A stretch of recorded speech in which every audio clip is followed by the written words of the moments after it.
ఒరే పండు, పెళ్లి చూపుల్లో నువ్వు పెద్ద మనిషిగా బుద్ధిగా కనిపించాలరా. మామా మరేమో తాతయ్య నిన్ను చూసుకోవడానికి వచ్చినప్పుడు బుద్ధిగా కనిపించాడా? ఛీ, అన్ని చిలిపి ప్రశ్నలు నువ్వును. అయినా మీ తాతయ్యలో నీ అంత కళెక్కడుందిరా. ఏమిటే నీ మనవడు ముందు నన్ను తీసేస్తా? అవును, మీరు పెళ్లి చూపులకు వచ్చినప్పుడు మా పండు బాబులా చక్కగా చందమామలా ఎక్కడున్నారు? మరి చక్కగా లేకపోతే తాతయ్యని ఎందుకు చేస్తావు మామా? బాగా అడిగావురా పండు. భూషణం గారు, ఇదేమిటండి పండు బాబుని యాపిల్ పండులా ముస్తాబు చేస్తున్నారు? ఏమీ లేదయ్యా, ఇవాళ సూర్య మాస్టర్ గారింట్లో వాళ్ళకి తెలిసిన అమ్మాయిని పెళ్లి చూపులు చూడడానికి తీసుకెళ్తున్నాం. అయ్యి బాబోయ్, పండు బాబుకి పెళ్లి చూపులా? పెళ్లి చూపులు కాకపోతే నీలాగా దొంగ కూడా చూపులా? అది సరే గాని ఏమిటయ్యా ఎలా వచ్చావు? ఏం లేదండి, మా అయ్యగారు ఈ నెల వడ్డీ డబ్బులు తీసుకురమ్మన్నారు. ఇవాళ మా వాడి పెళ్లి చూపుల హడావుల్లో ఉన్నాం. రేపు పట్టుకొచ్చిస్తానని చెప్పి పాపారావుతా. అలాగేనండి. పార్వతి, ఆ? బయలుదేరి టైం అయింది. అలాగేనండి. అయ్యో నామతి మరుపు మండ, పెళ్లి చూపులకు ఒట్టి చేతులతో ఎలా వెళ్తామండి? పళ్ళు తాంబూలాలు తీసుకెళ్ళాలి. అలాగే రేపు పండు, ఇదిగో ఈ 10 రూపాయలు తీసుకుని అరటి పళ్ళు, తోమలపాకులు, జంతికలు కొడుకు నువ్వు మాస్టర్ ఇంటికి వచ్చాయి. ఈ లోపల మేము అక్కడికి వస్తాం. అలాగే. వసంత అట్లా ఎగబడితే కానీ కనపడదా? అయ్యా, దొండ పండుగడు దొర్లుకుంటూ వస్తున్నాడు. చూడండి, వాడి మొహాన పెళ్లికడ పెట్టపెట్టలాడుతోంది.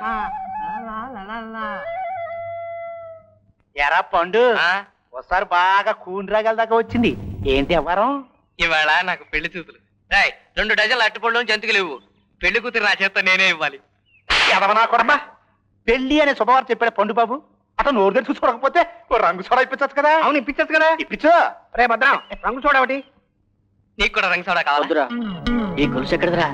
మా మామ చేసింది. బాగుందా? బాగుంది, ఉంగరం కూడా చాలా బాగుంది. పండు బాబు, నీ పెళ్లి చూపులు బాగా జరగాలని మా అయ్యగారు ఇప్పిస్తున్నారు రంగు సోడా. వద్దులే, మీ అయ్యగారికి నాకు పడతగా. ఎర్రినా ఎదవ పండు, ఎంత పడకపోయినా మనోడికి పెళ్లి జరుగుతుందంటే మాకు ఆనందమే కదా. తాగు తాగు, పర్లేదు పర్లేదు, తాగు. తాగవయ్యా.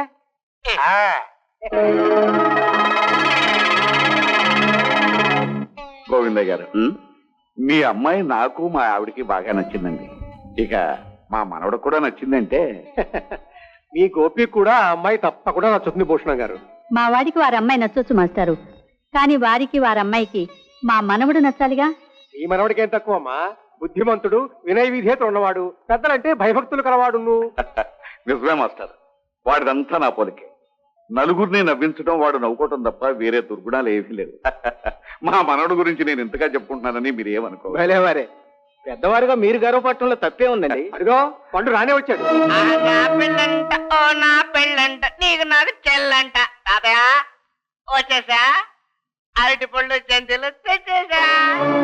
ఏమిట్రా పండు అలా మాట్లాడుతున్నావు? ఏమైందిరా నీకు? ఏమవుతుంది? పిల్ల నచ్చితే పెళ్ళి అవుతుంది. ఏది పిల్ల? పిల్లి పిల్ల, ఎలక పిల్ల, కుక్క పిల్ల, ఆడపిల్ల. చెయ్యి, ఇది ఆడపిల్ల కాదు, అబ్బాయి. అబ్బాయే. ఏమిటండి, ఇతనేనా మీ మనవడు? ఒరే పండు, ఏమిట్రా ఈ వ్యర్థవేషాలు? తాగావుగా, బాగా తాగాను తాతయ్య. బుద్ధిమంతుడు, ఏ చెడు అలవాట్లు లేనివాడు, సకల గుణాభిరాముడని మీరు పొగిడిన మహానుభావుడు ఇతనే అన్నమాట. మీ మాట నమ్మి ఈ పెళ్లి జరుగుంటే నా బిడ్డ అన్యాయం అయిపోయింది కదండి. బాబు, మీరు పొరపాటు పడుతున్నారు. వీడు ఇంతకు ముందు ఎప్పుడు ఇలా చేయలేదు. హలో అమ్మా, కళ్ళ ముందు కనిపిస్తుంటే ఇంకా సమర్థించుకోవాలని చూస్తున్నావా? పెద్దవారు, పరువు మర్యాదలు ఉన్నవారు మనవణ్ణి ఇంత దౌర్భాగ్యంగా పెంచుతారు అనుకోలేదండి. అది కదయా గోవిందరావు, నిజంగానే అబ్బాయి. చాలే ఊరుకోవయ్యా. బంధువు అని, మా బాగోగులు కోరుకున్నవాడు అని అమ్మాయికి పెళ్లి చూపులు మీ ఇంట్లో ఏర్పాటు చేస్తే నువ్వు కూడా వాళ్ళతో వంతపాడి అమ్మాయి జీవితాన్ని నాశనం చేయడానికి సిద్ధపడతావా? ఏమిటి ఇంకా అలా చూస్తూ కూర్చున్నారు? లేవండి. ఏమండి ఏమండి, పెద్దవాడిని, నా మాట వినండి. మా వాడు అలాంటి వాడు కాదు. సిగ్గు లేకపోతే సరి. తప్పుతాగి పెళ్లి చూపులకు వచ్చిన కుర్రాని గురించి ఇంకేంటయ్యా నువ్వు చెప్పొచ్చేది? చివా మంచి సంబంధం, దిక్కుమాల సంబంధం. ఇంకా నయం ముందుగానే తెలిసింది. నిజమే వదినా. తాతయ్య ఏంటి, నేను తెచ్చిన అట్టుపళ్ళు, జంతికలు తినకుండా వెళ్ళిపోతాను?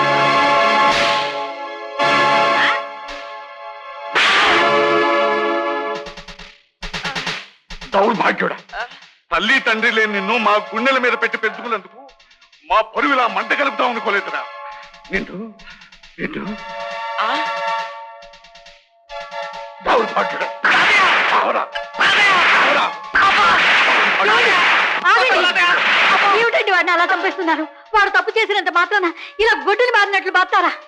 చిన్నప్పటి నుంచి వీడిని ఎత్తుకుని ఆడించిన ఈ చేతులతో, వీడికి గోరు ముద్దలు తినిపించిన ఈ చేతులతో వీడిని కొడుతున్నాను అంటే నా గుండె ఎంత రగులుకు పోతుందో ఆలోచించు. ప్రేమతో వీడిని ఎలాగూ మార్చలేకపోయాను.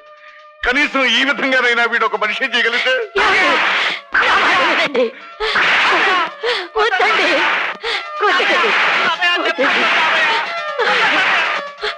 నువ్వు ఎన్ని తప్పులు చేసినా, ఎంత అల్లరి చేసినా సమర్థించుకుంటూ నలుగురికి సమాధానం చెప్పడం నాదిరా తప్పు. మీ అమ్మా నాన్నలతో పాటు నువ్వు కూడా ఆనాడే పోయి ఉంటే ఈనాడు మాకింత బాధ ఉండేది కాదురా. ఇలా కాదురా. ఇంకొక క్షణం కూడా నువ్వు ఇంట్లో ఉంటానికి వీలేదురా.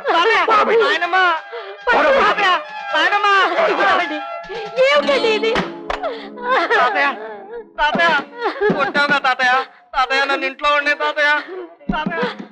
ఏమండి? నాయనమ్మా నువ్వన్నా చెప్పవే. ఇంత రాత్రిపూట వాడిని బయటికి తోసి తలిపేస్తారేమిటండి?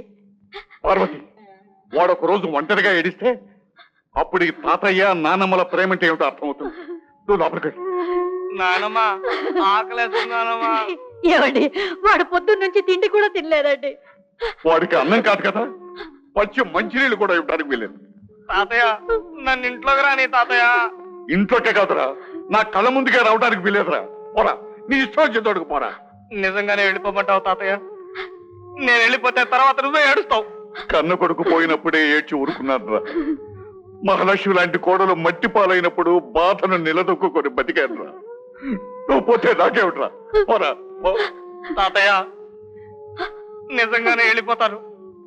ఆ తర్వాత నీకు కనిపించను. పొమ్మనేనా చెప్పేది. పోరా. తాతయ్య వెళ్ళిపోతున్నాను తాతయ్య.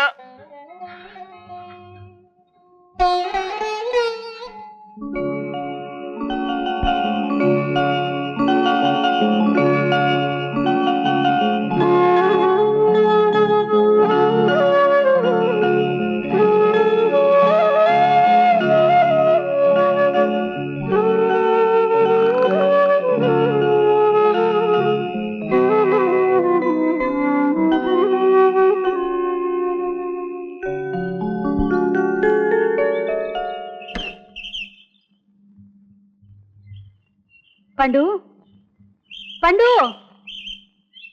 ఒరే పండు, పండు! ఏమండి? ఏమండి? లేవండి, పండు కనిపించడం లేదండి. కనపడపోవటం ఏమిటే? ఏ అరుగు పక్కన పడుకుంటా చూడు. చుట్టూ వెతికానండి, ఎక్కడే కనపడలేదు. ఆ పిచ్చి వెధవ ఎక్కడికి వెళ్ళాడో ఏమో. లేవండి, అబ్బా, వెతకండి. నువ్వు కంగారు పడి నన్ను కంగారు పెట్టుకో. ఏ గుడి దగ్గర సూర్య మాస్టర్ ఇంట్లోనే ఉంటాడు. త్వరగా వెళ్ళండి.